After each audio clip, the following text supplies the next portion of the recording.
Subscribe কৰক Aakhol the Assamese Kitchen channel to bell icon to press কৰক latest video notification পোন প্ৰথমে পাবলৈ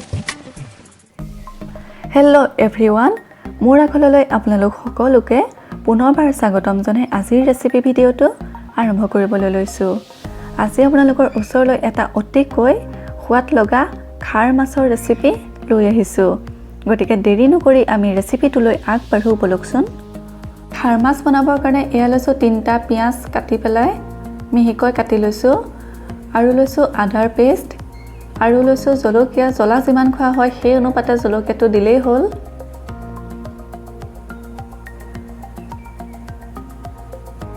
আৰু লগত লৈছো এয়া ৰৌ মাছ আগতীয়াকৈ ফ্ৰাই কৰি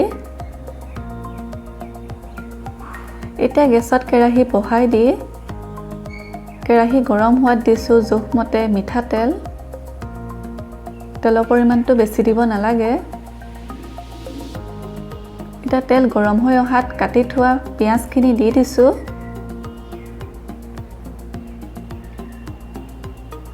পিয়াজখিনি এতিয়া ৰঙচুৱা হোৱালৈকে ভাজি থাকিব লাগিব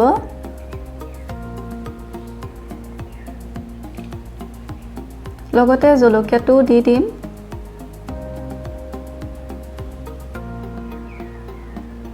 এইখিনি বৰ্তমান এতিয়া হাই ফ্লেমতে ভাজি থাকিম ৰঙচুৱা হৈ আহিলে ফ্লেমটো কমাই দিম আৰু এই পিয়াজ ভাজি হোৱাত দিছো আদাৰ পেষ্টখিনি আদাৰ কেঁচা গোন্ধটো যোৱালৈকে এতিয়া ভাজি থাকিব লাগিব মিডিয়াম ফ্লেমত এতিয়া ভাজি আছো এইখিনি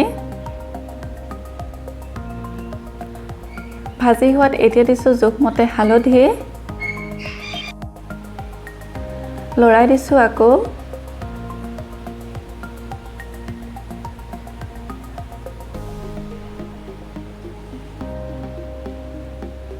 এতিয়া দিছো সোৱাদ অনুসৰি নিমখ আকৌ ভালকৈ ভাজি আছো মিডিয়াম ফ্লেমত গুটেইখিনি এইদৰে খাৰ মাছ বনাবলৈ একেবাৰে সহজ আৰু খাবলৈও বহুত সোৱাদ লগা হয় মই আজি ৰৌ মাছৰ লগত বনাম এতিয়া অকমান পানী দিম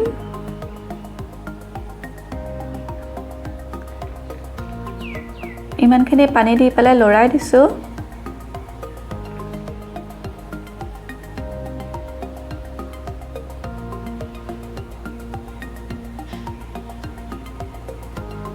এতিয়া যিমানখিনি জোল কৰিব বিচৰা যায় সেই অনুসৰি মই পানী দি দিম আৰু এতিয়া ফ্লেমটো হাই কৰি দিলো উতলিবৰ কাৰণে এটা জোখমতে পানী দি পেলাই আকৌ লৰাই দিছো এতিয়া এইখিনি ধুনীয়াকৈ উতল আহিবৰ কাৰণে দিব লাগিব আৰু ইয়া উতলিবলৈ আৰম্ভ কৰিছে লাহে লাহে আৰু ইয়া খাৰ মাছ যিকোনো ধৰণৰ মাছৰ লগতে খাব পৰা যায় সৰু মাছৰ লগতো বনাব পৰা যায়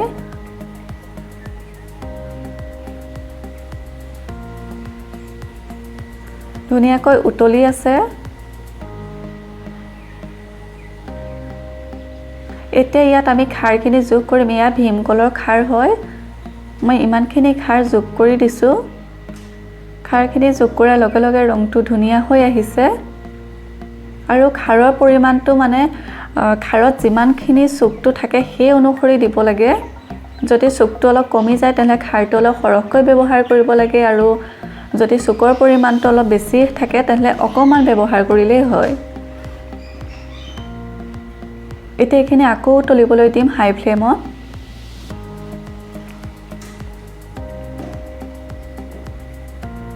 এয়া উতলি উতলি জোলখিনি ডাঠ হৈ আহিছে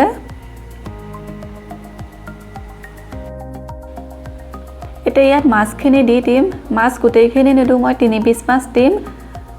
জোল অনুসৰি মাছখিনি দিলেই হ'ল মই 3 পিচ মাছৰ জোখাই এইখিনি জোল কৰিছো এতিয়া মাছখিনি দি লৰাই দিছো ভালদৰে এতিয়া আকৌ অলপ সময় উতলিবলৈ দিব লাগিব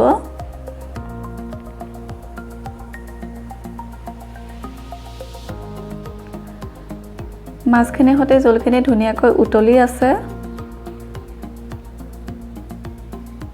আকৌ এবাৰ লৰাই দিছো জলখিনি আৰু ডাঠ হৈ আহিছে মানে এয়া অলমোস্ট ৰেডি হৈ গৈছে আৰু মই এতিয়া গেছ অফ কৰি দিলোঁ জুলু ডাঠ হৈ আহিলে মাছো দিয়া হ'ল ধুনীয়াকৈ উতলি আহিলে সেইকাৰণে মই গেছ অফ কৰি দিলোঁ আৰু আমাৰ খাৰ মাছ ৰেডি হৈ গৈছে আৰু এয়া পৰিৱেশন কৰিব পৰা হৈ গ'ল আমাৰ খাৰ মাছ কেনেকুৱা লাগিলে আজিৰ ৰেচিপিটো জনাবচোন আপোনালোকে যদি ৰেচিপিটো চাই ভাল লাগিলে তেনেহ'লে লাইক কমেণ্ট আৰু শ্বেয়াৰ কৰিবলৈ নাপাহৰিব আৰু আপুনি যদি চেনেলটোত নতুন তেনেহ'লে ছাবস্ক্ৰাইব কৰি দিব আৰু কাষতে থকা বেল আইকনটো প্ৰেছ কৰি অল কৰি দিব যাতে আহিব লগা নতুন নতুন ৰেচিপিৰ ভিডিঅ'ৰ নটিফিকেশ্যনসমূহ সোনকালে পায় আকৌ এটা নতুন ৰেচিপি লৈ অহাৰ প্ৰতিশ্ৰুতিৰে আজিলৈ বিদায় ধন্যবাদ